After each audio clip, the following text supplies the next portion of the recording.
If you're a quilter, you know how important it is to get a perfect 1/4 inch seam or a scant quarter.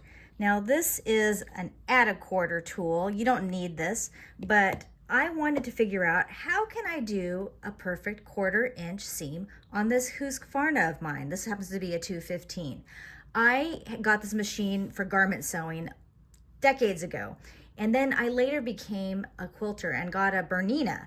But I just so happened to be working on this one. This is an extra machine I got from my mom. And I thought I would just go ahead and see, can I make a perfect 1/4 inch seam on my Husqvarna? It turns out I can. And here's what I'm gonna do. I didn't buy anything special, no special feet. This is just the standard A foot.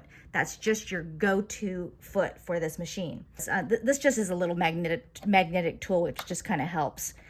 I put my presser foot down and bump this up against it. You don't need this.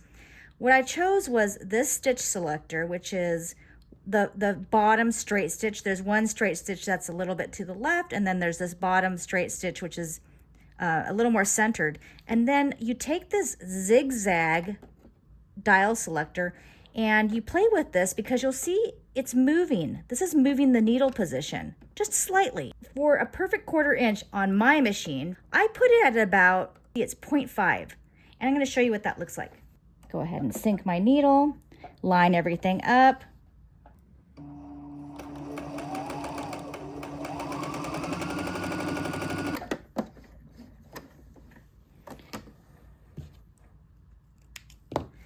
And then just to make it as easy to measure, I'm gonna use my add a quarter. You could just use a different device.